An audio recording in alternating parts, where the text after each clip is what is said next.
As if having an anxiety disorder was not hard enough, many people have more than one. In fact, in a poll of my viewers, 33% had more than one anxiety disorder. In this video, I'm going to look at why some second or even third anxiety disorders develop, which anxiety disorders often overlap or are more likely to appear together, how having more than one anxiety disorder can affect the chances of recovery, and how multiple anxiety disorders are best treated.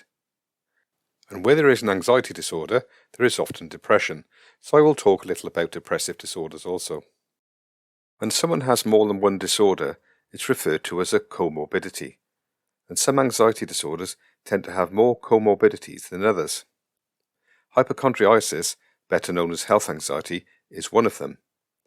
In this study of 198 people with health anxiety, only 35.1% had hypochondriasis as their only diagnosis.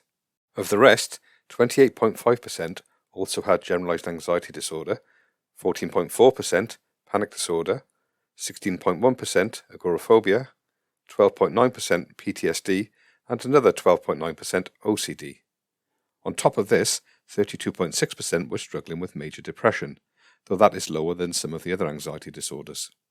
It's no surprise that generalized anxiety disorder was the most common comorbidity with health anxiety. Both disorders are characterized by excessive worrying, and often people with these disorders have not felt safe at some time in their life, and excessive worrying has developed to try to counter the uncertainty or unpredictability of life. Panic disorder is no surprise either, as excess worrying can trigger panic attacks, and if you are prone to worrying about your health, the awful symptoms that come with a panic attack are likely to make you fear them, and that is what panic disorder is. It's a fear of panic attacks. Generalized anxiety disorder often has particularly high comorbidities, and this study said that they were at least equal to or higher than other anxiety disorders. And the most common comorbid anxiety disorder is panic disorder. Again, like health anxiety, this will stem from excessive worrying, but about more general issues rather than just health.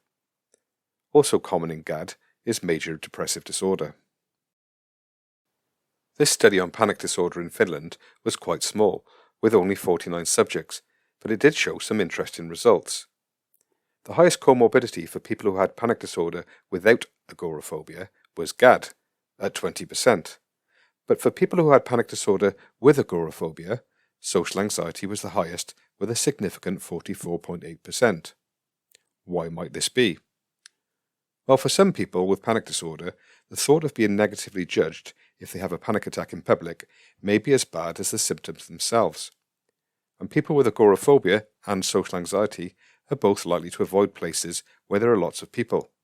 So you can see the overlap between these two conditions.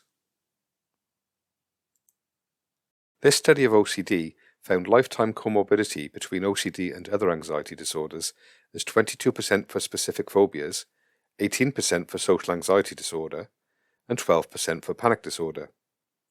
The high instance of specific phobia is not surprising, because people with OCD will often have some very specific fears. But the high instance of social anxiety may seem surprising.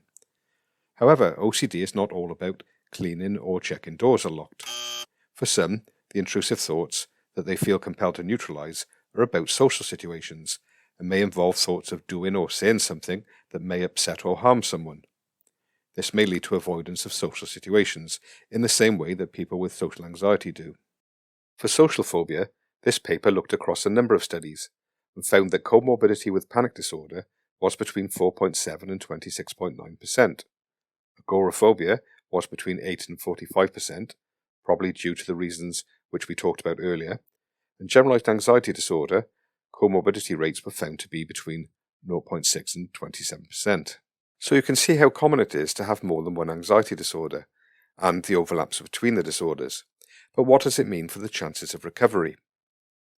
Unfortunately, it does make recovery more difficult, and the social anxiety paper I just talked about reported that the presence of generalized anxiety disorder comorbidity in social anxiety was associated with decreased chance of recovery and increased risk of reoccurrence when compared to social anxiety without generalized anxiety disorder.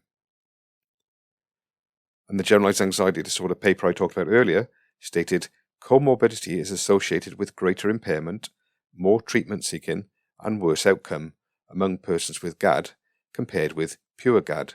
Likewise, patients with panic disorder and major depressive disorder who have coexisting GAD tend to have more severe symptoms and less favourable outcomes. But that doesn't mean that recovery is impossible. The paper on GAD stated that although patients with GAD and coexisting conditions respond less well to psychological and pharmacological treatment, for those who do respond, treatment for the primary disorder often also produces improvement in comorbid conditions. So why might treatment for one anxiety disorder improve another? It's probably because CBT, which is commonly used to treat anxiety disorders, has one core principle that applies to all anxiety disorders. And that principle is that if you change the beliefs that drive the anxiety will diminish. And it doesn't matter whether the anxiety is about social situations, intrusive thoughts, your health, panic attacks, or the general stresses and challenges of life. CBT can change your maladaptive beliefs. It does this through psychoeducation, behavioural experiments, thought-challenging exercises, and graded exposure. But let's look a bit more at why a second anxiety disorder might develop in the first place. Common in all anxiety disorders is avoidance and safety behaviours. If you don't know what safety behaviours are, watch the video linked above. You will have developed these behaviours to deal with one type of anxiety, but it's likely that when faced with another type of anxiety, you will deploy similar behaviours again, which will fuel the anxiety, leading to a second anxiety disorder developing. But just as increased avoidance and safety behaviours can worsen anxiety disorders, reduction of them can reduce anxiety disorders. And that is another core principle of CBT. Once you have learnt the principles of CBT and start applying them in your life, not only will it reduce your anxiety, it will make you more resilient to any type of anxiety. But I have not talked about depressive disorders. In my poll, 27% also had a depressive disorder. Depressive disorders include major depressive disorder, commonly referred to as just depression, bipolar depression, postpartum depression, and seasonal affective disorder. It's no surprise that many people with anxiety disorders often become depressed, as anxiety disorders can really affect the quality of your life. And often the same early life difficulties that lead to the anxiety disorder also lead to depressive disorders. Unfortunately, depression can also have a negative effect on recovery from anxiety. One of the symptoms of depression is a markedly diminished interest or pleasure in almost all activities most of the day. Depressed people often can no longer motivate themselves to do the things they used to enjoy. So finding the motivation to do behavioural experiments, thought-challenging exercises, or exposing yourself to your fears is going to be very difficult to do. But CBT can help, because just like anxiety is driven by maladaptive beliefs, so is depression. With depression, there are often negative beliefs about oneself or the world around you. But gradually testing and disproving these beliefs can help reduce depression. Having multiple anxiety disorders and depressive disorders makes treatment very complex, and an experienced therapist is needed to guide you through the best approach. Also, you can expect treatment to take much longer than for a single anxiety disorder. But there is hope. Understanding how anxiety disorders work and develop is an important part of recovery and preventing more from developing.